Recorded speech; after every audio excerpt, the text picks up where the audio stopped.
Hi friends, ఇవాళ Rayalaseema special uggani అయితే చేయబోతున్నాను. ఇలా చేశాను చూసేయండి. నేనైతే పేలాలని గిన్నెతో 2 గిన్నెలు తీసుకున్నానండి. మేమైతే పేలాలు అంటాం, కొంతమంది మరమరాలు అవన్నీ కూడా అంటారు కదా. ఇంక వీటిని అయితే నీళ్ళు పోసేసి నానబెట్టుకోవాలి. ఇవి నానేలోపు ఒక పెద్ద ఉల్లిపాయ, అలాగే 2 టమాటాలు ఇలా సన్నగా తరిగి పెట్టుకోవాలి.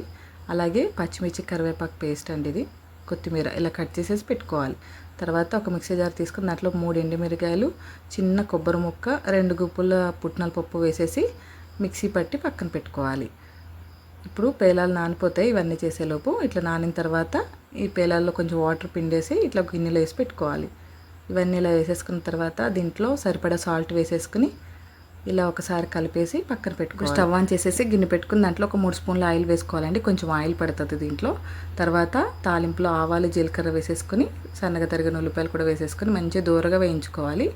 ఇవి వేగిన తర్వాత పచ్చిమిర్చి, కరివేపాకు పేస్ట్ కూడా వేసేసి వేయించుకుని 1/4 టీ స్పూన్ పసుపు వేసేసుకోవాలి. దీంట్లో ఇప్పుడు టమాటాలు వేసేసుకొని మంచిగా మీడియం ఫ్లేమ్లో పెట్టేసి ఇట్లా సాఫ్ట్గా అయ్యేదాకా వేయించుకోవాలి. ఇవి వేగిన తర్వాత 1/4 టీ స్పూన్ కారం వేసుకోవాలి, కలర్ కోసం అండి ఇది. ఇవి వేసేసుకుని కలిపేసుకున్న తర్వాత పేలాలు కూడా వేసేసి మంచిగా కలిపేసుకోవాలి.